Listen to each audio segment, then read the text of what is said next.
digital agenda is all about data, analytics, cloud, AI, ML, and emerging technologies that are transforming not only companies but also entire industries and even our lives. Hi, my name is Piyush Malik, a curious mind who wears and juggles multiple hats as an engineer, a management consultant, practitioner, a builder, a thought leader, entrepreneur, and a C suite executive.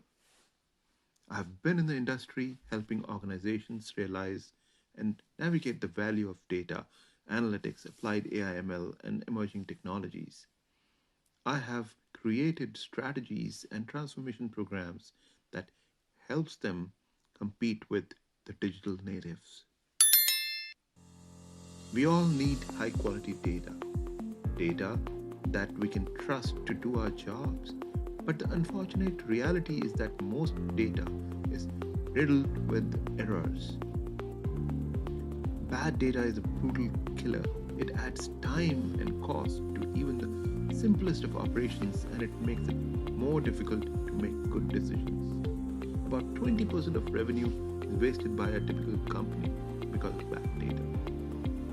Further, data is only growing more important, and it is growing exponentially. You can't monetize bad data, and if you think artificial intelligence will cure your ills, wake up, as the machine learning models trained on a bad data set will only yield fake results. Today, let's meet Tom Redman, an author, a data provocateur, and a true thought leader. Many know him as the Data Doc. He shows people and companies how to attack bad data, how to focus the effort, how to measure, how to find it, how to eliminate root causes of errors, how to create good data, and how to build quality throughout the value chain. He has published books and hundreds of articles on these topics in places like Harvard Business Review and Sloan Management, and he teaches this stuff all over the world. I had the good fortune of meeting him over 2 decades ago when I served in the board of the industry body IAIDQ, which is International Association for Information and Data Quality, which incidentally he had co-founded. Let's go and meet Tom. Hello! The digital agenda today is delighted to have Dr. Tom Redman back. And first of all, congratulations to Data Doc on publication of your latest book, People and Data, Writing to Transform Your Business. I just got it and I am waiting for my downtime this week to get through this book, but I know it will be an interesting read. I have already started reading through some pages, but let's welcome Dr. Redman. And Tom, tell me, how was the process of writing this book? And this is a great contribution to the field of data. Yeah, well, thank you very much for that question. Payesh, if I understand correctly, let me see if I have this correct. Weren't you just named a top gun on LinkedIn? Or did I misread that and you're a top data governance voice? Which was Well, thank you for observing that, the Data Doc. You've been going with the moniker Data Doc, but of late, LinkedIn has introduced something called collaborative articles, and I've been contributing to a lot of those. So perhaps that, as well as the engagement that I'm doing on social media with leaders like yourself, I think it's not getting unnoticed. So I am thankful for the readers as well as the LinkedIn platform to have seen that. So again, it's all in the service of the data community that both you and I are. And of course, you've been a great mentor to me in the past. Yeah, well, thank you very much. And I'm so happy you're joining the effort, because I'm more and more convinced we're not going anywhere in the data space until we get large numbers of people and hopefully everyone engaged. It's been tough going so far. So look, I made two observations in the process that led up to people and data. And the first observation was really, really very simple, and that is almost all actual data management is done by regular people. Regular people are those who don't have data in their title rather than data professionals. And you know, they may be done by somebody in marketing or sales or operations, finance, whatever it is, but they just need data to get through the day. And the stuff they're presented is obviously erred. And so they have to do the work of spotting those errors and then figuring out what to do with them. It may be correcting them. It may be some things look suspicious and they have to seek confirmatory evidence. But practically everybody is doing this. Practically everybody is spending a significant fraction of their time doing data management tasks, and they're doing it without any training, any guidance, any support, any real tools. And I just want you to think about that. I mean, so data is an increasing fraction of everyone's job, and not having this training, it's absurd as a barista at a Starbucks not knowing how to make a cup of coffee, right? You just can't imagine that. And so that was that was a big motivation. And then the second motivation was simply the observation. You look at any of the process for which we do any of our work, like a data science project or a data quality project or an architecture project, whatever it is, and the work can't be done without regular people, right? So a data science project starts with define the problem. Well, no data scientist sitting on their own can properly define the business problem and the context. And so these sort of were, the motivators that led to the work that led to people in data. Said one other thing, I mean, and this is kind of, I'm really proud of this, but was the observation that when people learn to attack data quality problems, or they learn how to use a little bit more data in their day job, how empowered they become, right? They empower themselves. And in some respects, it's as mundane as, well, I don't have to come in and correct as many errors today, so I can do my sales job. But it's more than that. I got to the bottom of something. I fixed something. These things aren't coming back. And in some respects, I find that, people who've switched on to data, they're as insufferable as a 6-year-old is when they learn to ride a bike. And, you remember this, they can't ride. Ride. All of a sudden they figure it out. They're, oh, look, Dad, and then, 20 minutes later, look, Dad, one hand and stuff like that. There's enough freedom of doing that, right? Learning to ride the bike, and the freedom that comes from not having to deal with other people's junk in the data space is as empowering as that. Okay. And so those were the really primary lessons, that this is very, very different than the typical data book. Wonderful for sharing that. And,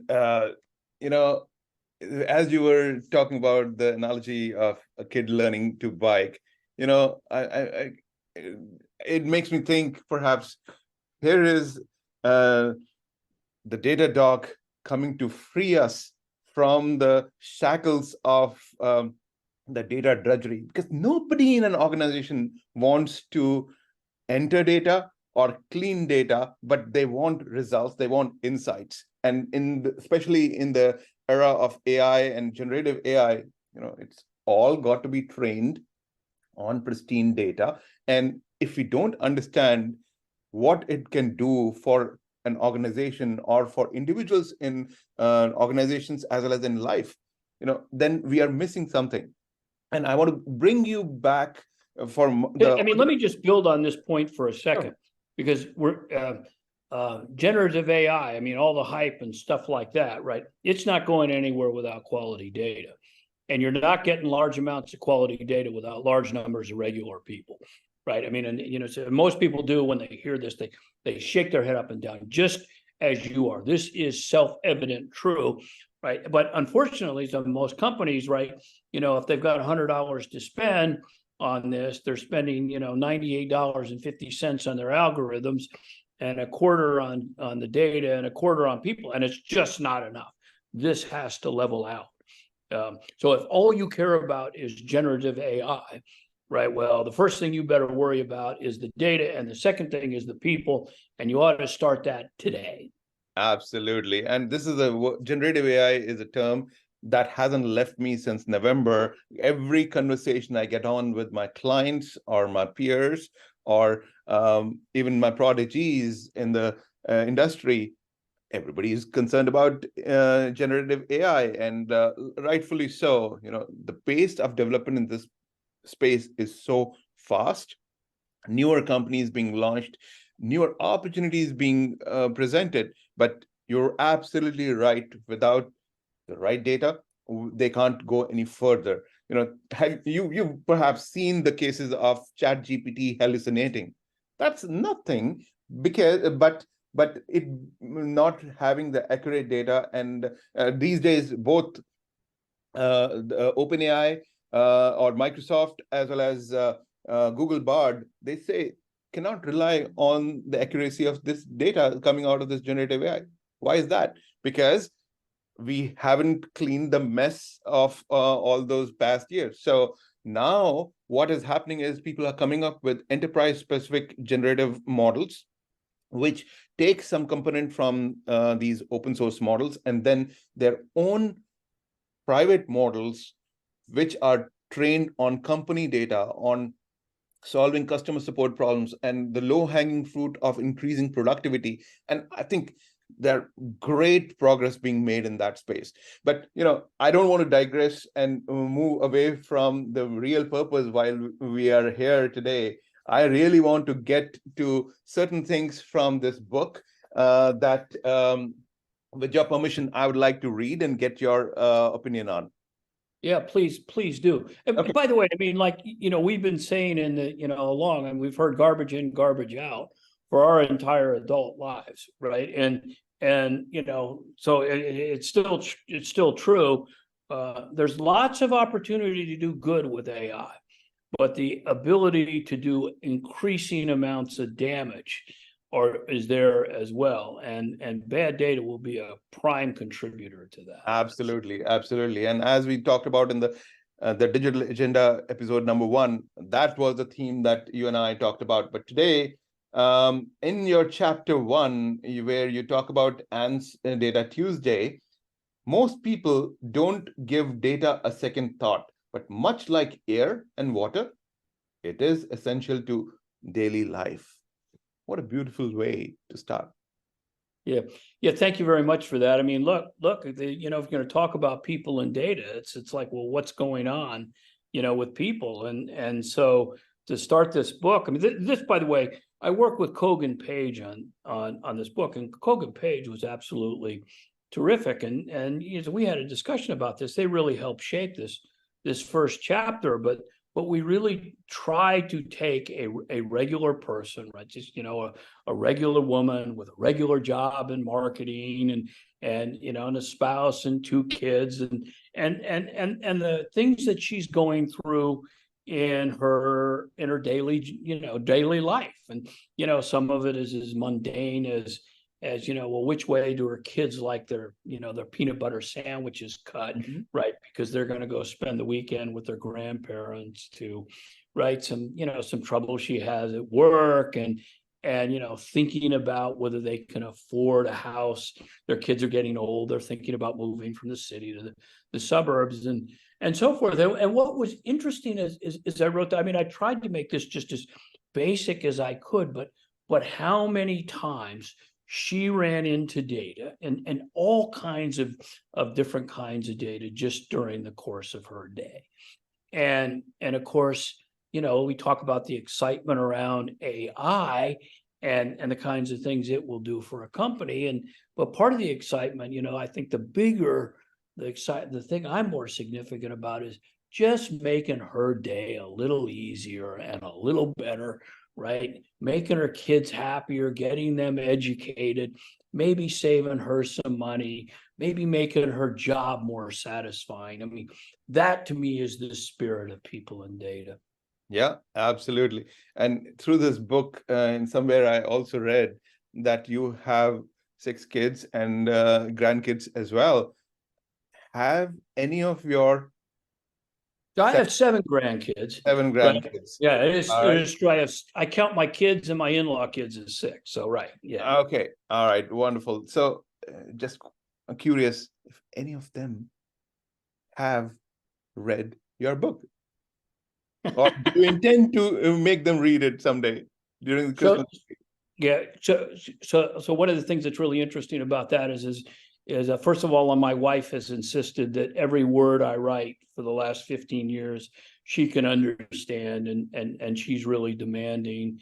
And so I also have a business manager who, like, makes my wife look, easy to work with. But a lot of the ideas and people in data, they got field tested in raising kids.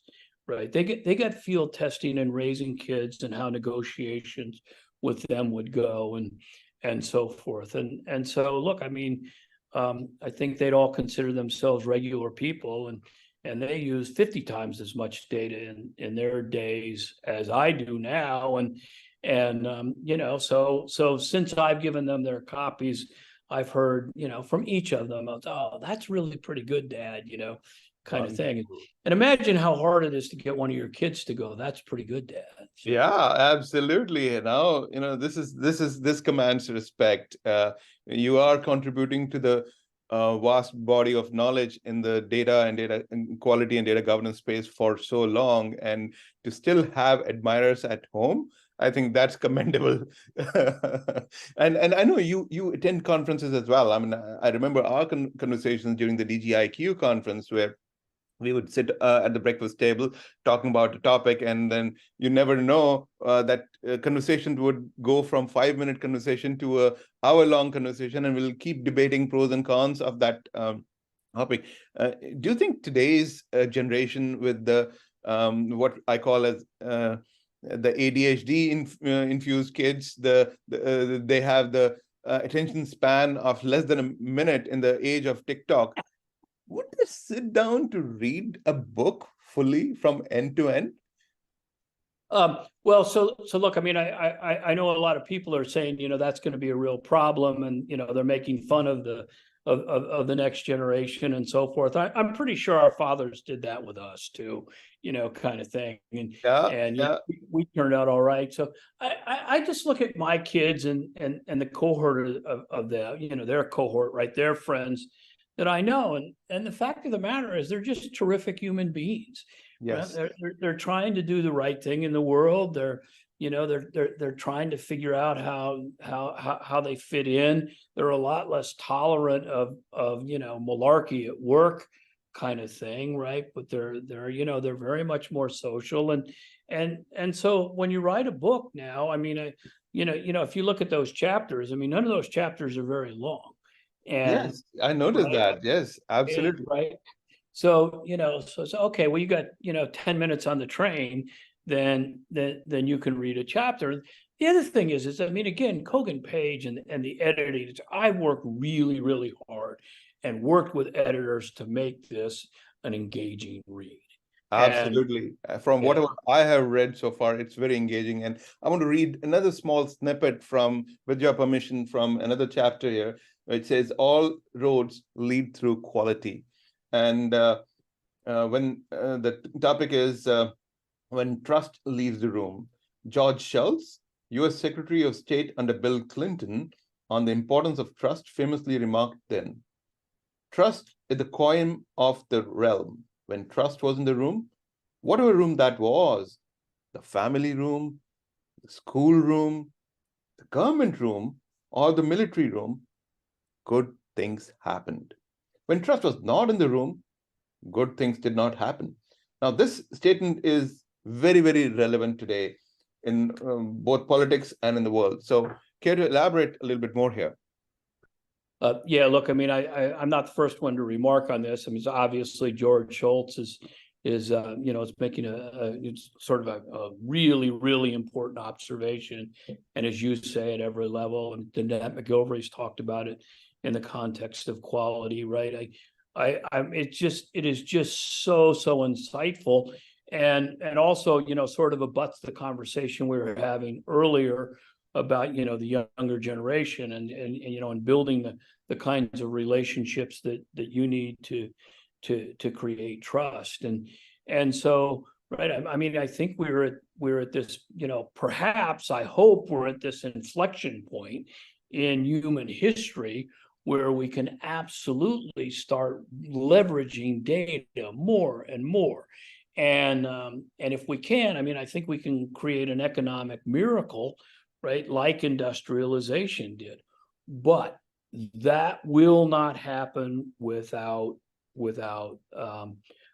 trust and trust at all levels. And for me, the all roads leads through quality in the political realm, right, says at least try to tell a complete and accurate story. So we realize you're aligned with one party or one perspective or something like that. At least try to tell a complete and accurate story, and work with others to do so. I mean, I spend most of my life in advising companies, and the reason we have such data quality problems is the person in marketing is generating leads data and sending it over to the salesperson, and the salesperson finds all kinds of errors in it. And then they kind of swear under their breath and go correct the data. So, but sometimes I just like, well, why don't you call them up? Why don't you offer to buy them a pizza? And let's test those errors. Let's, figure out what's going on. Maybe we need to put some measurements in place or whatever, but rather than just making it, oh, those guys over there, it's at least put the effort in of putting a face on it. Yeah, absolutely. Right. And this is another thing that I'm so excited about. I don't care who you are. I don't care what your level of education is. I don't care how afraid you are of data or anything like that, technology. I don't care if you can work a spreadsheet. You can do something in the data space now. You can do something to change the attitude. If nothing else, you can say, I wonder who uses the stuff I create. Let me go talk to them.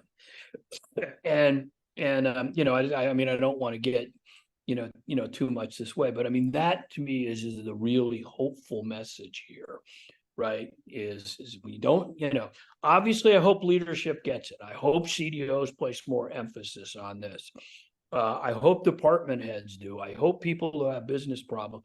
I hope political leaders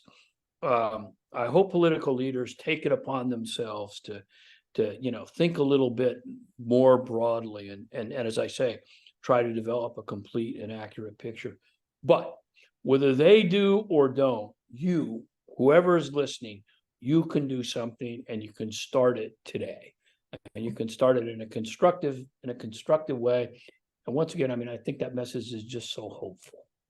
Absolutely. Leaving us with a positive message about the power of data, about how a common man, common citizen, whether in life, whether in government, whether in organization, they can all contribute to it. And we need to have a sense of ownership to have a semblance of control over our destiny.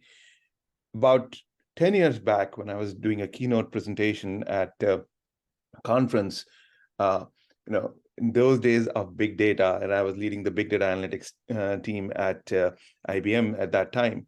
And I stood up on the stage, audience of about 500 people in the conference room, and I said, the next world war is gonna be over data. And we are already seeing signs of that. And yeah. I wish peace on everyone. And I wish that we all develop a sense of camaraderie and friendship with the concept of data and the good work that you have started with the Data Manifesto at one point, and then your articles in Harvard Business Review and MIT Sloan Review, and in the past through your other books and body of work and consulting work, Tom.